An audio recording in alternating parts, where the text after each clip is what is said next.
The whispering wind danced across the dry Arizona plains, weaving through the canyons and whispering secrets only the desert could understand. In a narrow hollow nestled between two jagged cliffs, a girl crouched silently beneath the shade of a juniper tree. Her name was Sanny, though few outside her family knew it. To the world beyond her hidden village, she was no one, and that was how it had to be.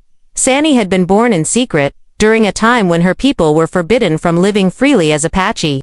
Her mother, Nashdoitso, had fled the reservation in the dead of night, clutching her newborn child to her chest, guided only by the stars and her grandmother's songs. For years they had lived off the land, moving often, avoiding soldiers and settlers, trying to keep a dwindling culture alive in the shadows of a fast-changing world.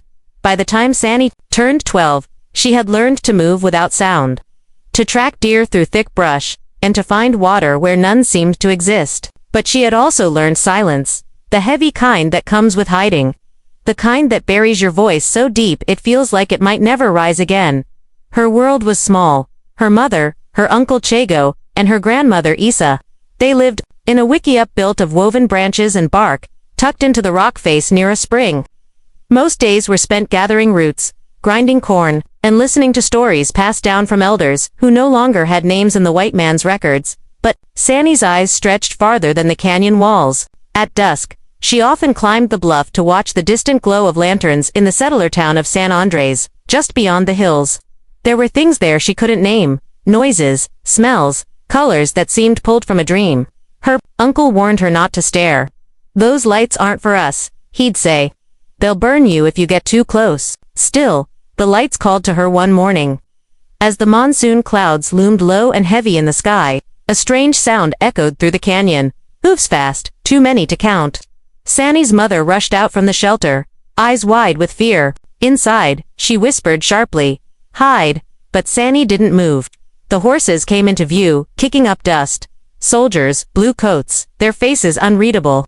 One of them spotted her just for a moment before she darted behind a boulder. Her heart thundered. Later that night, as the storm broke over the desert, her mother sat beside the fire and stared into the flames. "They're getting closer," she murmured. "Soon, we won't be able to stay hidden." "But we've always been hidden," Sanny said. Nashdoitso turned to her, eyes dark and searching. "You're not a child anymore. There are things you need to know." She told Sanny a story then, not one from the old days, but a new one. A dangerous one. "You have another name," her mother said, "and another life. One I kept from you." Sanny's breath caught. "I gave birth to you in the mission hospital in San Andres," her mother continued. "They gave you an English name. They put it on paper. And when I ran, I took you from that world."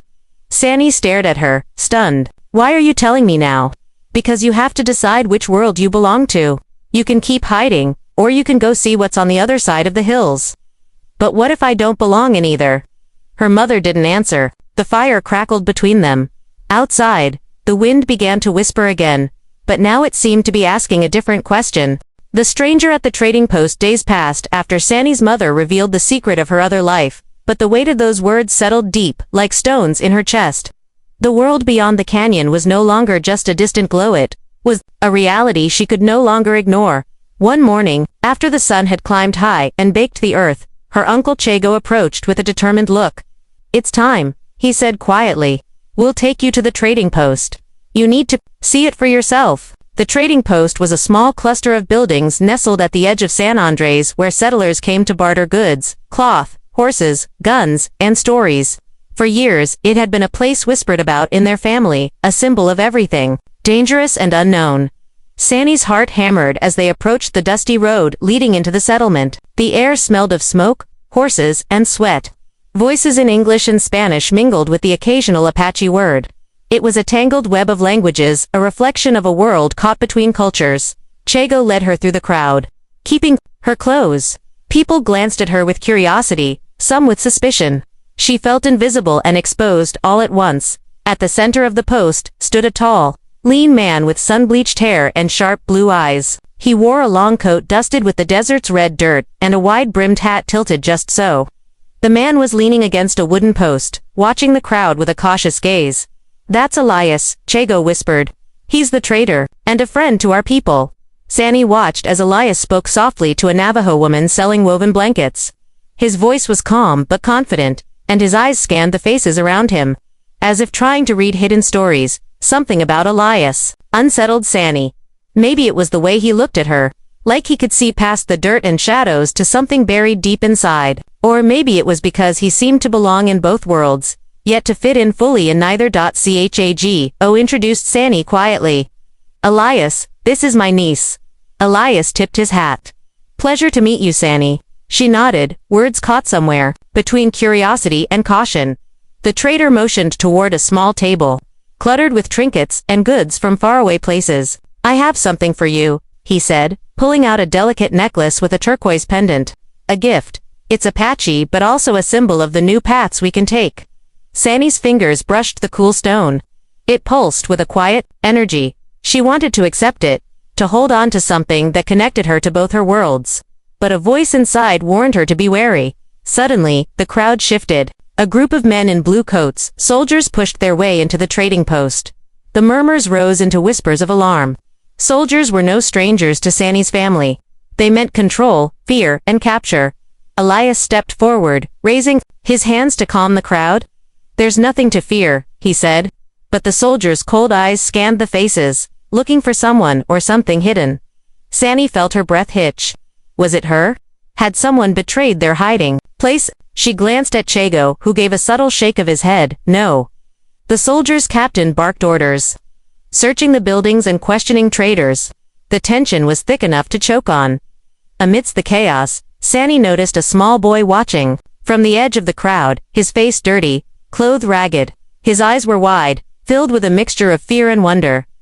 The boy's gaze locked on Sandy, and for a moment, something passed between them, a silent understanding of being caught between worlds, forced to grow up too fast. The soldiers eventually left, their horses kicking up dust as they disappeared into the heat waves. The crowd slowly returned to its usual rhythm, but the atmosphere had changed. Elias turned to Sandy, his eyes serious. You can't stay hidden forever. The world is shifting, and your choice will shape what comes next. That night, back at the canyon's edge, Sandy lay awake under a blanket of stars. The necklace lay on her chest, cold but steady. The trading post, the soldiers, Elias, all reminders that her two worlds were closing in on each other. She realized then that her mother's words were not just a warning, but a call.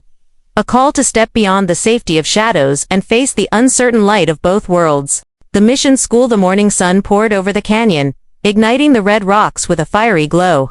Sandy stood silently beside her mother and uncle as they prepared to leave the safety of their hidden home.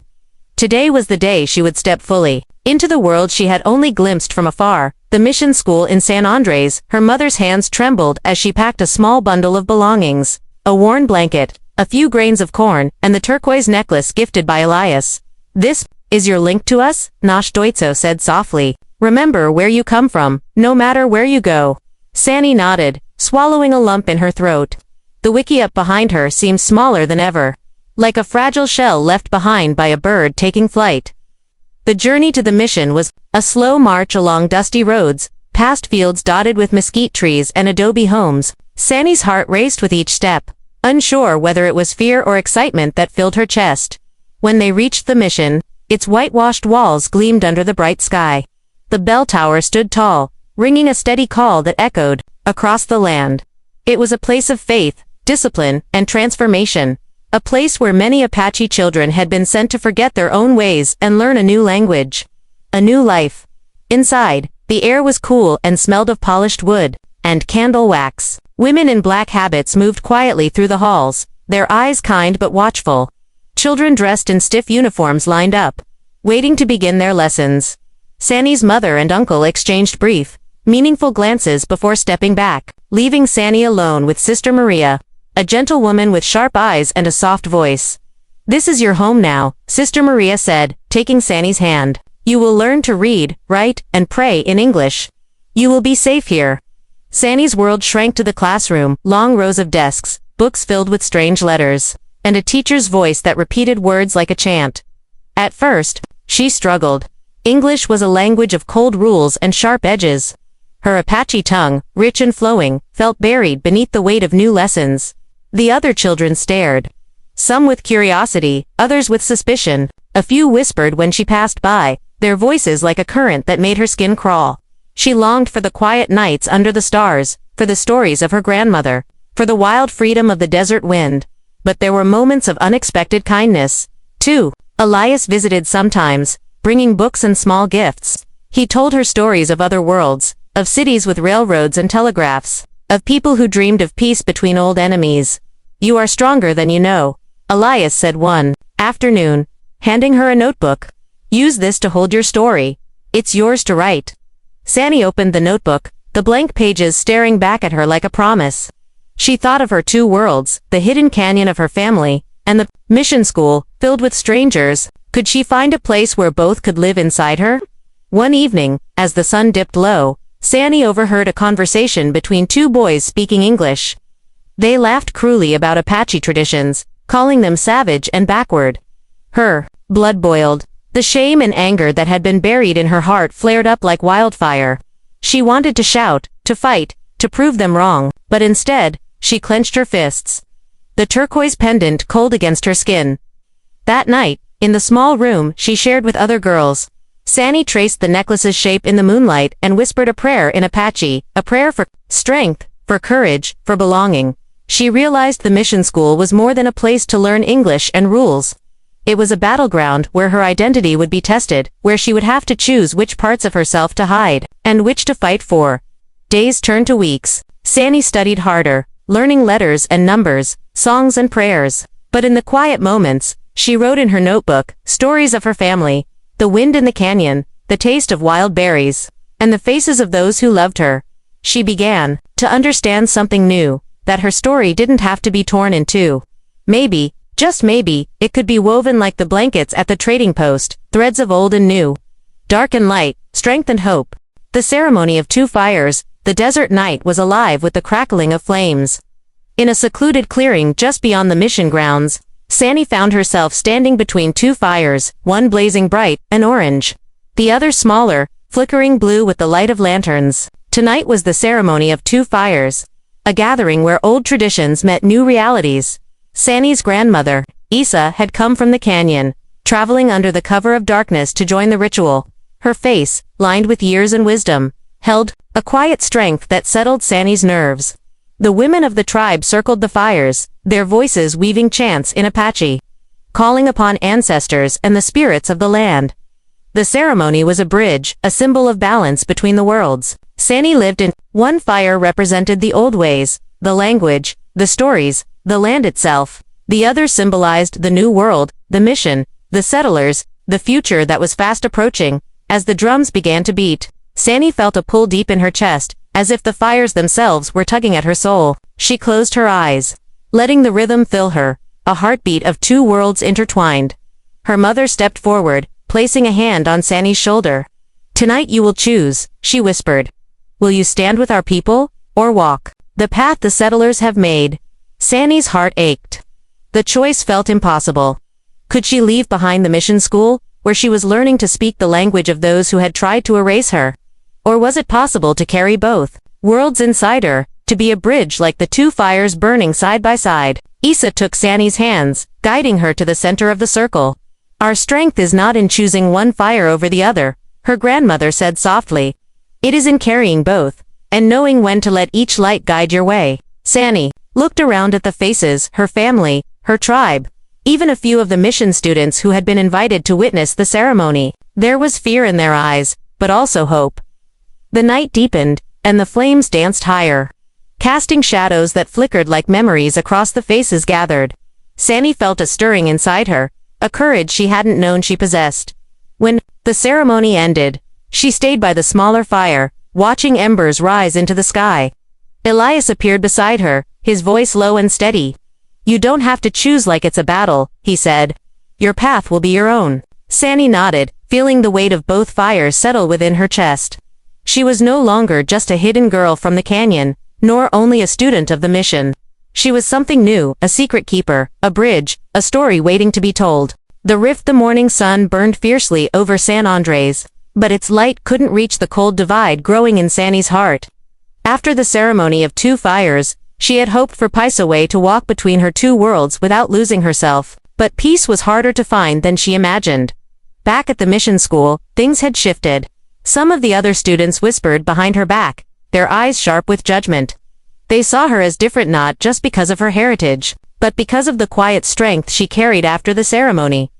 One afternoon, as Sandy walked through the hallways, a boy named Thomas blocked her path. His face was flushed with anger. "Why do you act like you belong here?" he sneered. "You're just an Apache girl playing at being one of us." Sandy's fists clenched, but she forced herself to stay calm. "I belong where I choose," she said quietly, meeting his glare. Thomas laughed harshly. "You can't have both. You'll never be part of this world." The words cut deeper than she expected. She wanted to shout back, to demand respect, but instead, she turned and walked away. The hallways suddenly felt colder. Lonelier. At home, the rift was no less painful. Her mother worried more, her eyes shadowed with fear. "They rewatching," Nash Doitso said one night. "If you aren't careful, you'll be taken away from us." Her uncle Chago was more blunt. "You're walking a dangerous path. One wrong step and we all suffer." Sandy understood. The world outside the canyon was not kind to those caught between. The settlers wanted control. The tribe wanted protection. And she was trapped in the middle. But Sandy also knew she couldn't hide forever. She had tasted the possibility of a future where she could hold both fires inside her chest. To do that, she would have to face the rift head-on. One evening, Elias came to the wiki-up with news. "There's talk of a meeting," he said. "People want to decide what to do with those who don't fit into their boxes. Those who live between worlds." The words sent a chill down Sandy's spine. A meeting meant judgment, and judgment meant danger. Yet Elias's eyes held something fierce. "This is your chance. To speak. To show them that we are more than what they think." That night, Sandy stared into the fire's glow. The two flames flickered, casting shadows that danced like ghosts. She realized the rift was not just between the worlds around her, but inside herself. With trembling hands, she picked up her notebook and began to write, not just her story, but the stories of everyone like her. Those caught between worlds, struggling to be seen, to be heard. The path ahead was uncertain. The rift was wide and the winds were harsh. But Sandy no longer feared the space between. She was ready to step into the fire. Into San Andres was crowded with faces both familiar and strange. Word had spread quickly about the upcoming gathering, a rare chance for the settlers, tribal leaders, and those caught in between to come together and decide their futures. For Sandy, it was the moment she had both feared and hoped for. The meeting was held in the mission's large hall, a place where voices rose and fell with conviction. Long wooden benches were filled with men and women representing different worlds. The tribal elders wrapped in blankets embroidered with ancient symbols, government officials in stiff suits, and settlers with wary eyes. Sandy stood near the back, clutching her notebook close, feeling the weight of every gaze. Her mother and uncle were beside her, their presence a steadying force. The air was thick with tension. When the tribal chief spoke, his voice was heavy with sadness. "Our people have lost too much land, language, and children taken from their homes, but we must find a way forward." A government agent rose next, his tone cold and formal. "Assimilation is the only way to ensure peace and order. Those who resist only prolong the conflict." Murmurs rippled through the crowd. Elias stepped forward next, his eyes scanning the room until they landed on Sandy. Then he spoke, his voice steady and clear. "There is another way. A way where both worlds can live side by side, where children like Sandy don't have to choose between their heritage and their future." All eyes turned to Sandy. Her heart thundered as she stepped into the center of the hall. She held up her notebook, opened to the first page, where a single word was written in both Apache and English. "Balance. I am both," she said, her voice stronger than she expected. "I am the desert and the schoolhouse, the canyon and the town, and I am not alone." She began to read aloud, stories of her family, her people, the struggles and hopes of those living between worlds. Her words wove a tapestry of pain and pride, fear and courage. The room grew quiet, the walls seeming to lean in to hear her truth. When she finished, a silence hung in the air before the tribal chief nodded slowly. "She speaks with the voice of our ancestors." The government agent frowned but said nothing. A few settlers shifted uneasily.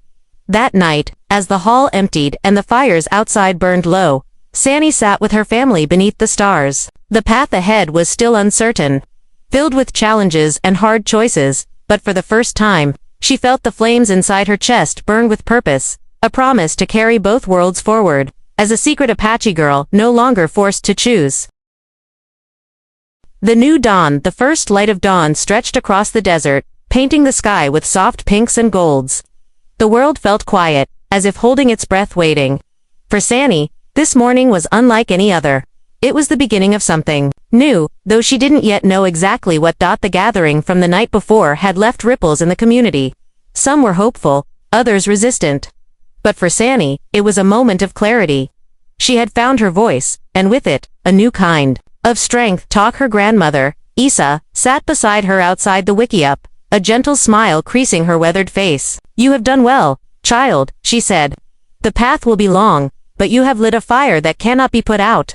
Sandy reached for the turquoise necklace that hung around her neck, the symbol of both worlds she now carried proudly. The necklace had become more than a gift. It was a promise to herself and her people. News had spread that the mission school would begin to allow more of the Apache language and traditions back into their lessons. It was a small victory, but it meant the world. Sandy's mother hugged her tightly, whispering, "You have made us proud. You have shown that we don't have to lose ourselves to survive." Days turned into weeks, and the desert bloomed under the summer sun. Sandy continued her studies, but she also spent more time with her family, learning the old songs and stories that connected her to the earth. One afternoon, Elias came to the canyon, his usual quiet smile on his face. "There's a new project, starting a school for Apache children that honors both our worlds. Would you like to help?" Sandy's eyes lit up. "Yes, I want to be part of that." The secret Apache girl who had once hidden in the shadows was becoming a leader, a bridge between the past and the future. She understood now that she didn't have to choose between two worlds. Instead, she could carry both, weaving them together like the blankets her people had woven for generations. As the sun set behind the mountains, Sandy stood on the bluff, the wind swirling around her like an old friend. She breathed deeply, feeling the strength of her ancestors in her bones and the hope of tomorrow in her heart. The story of the secret Apache girl was no longer untold, it was just beginning.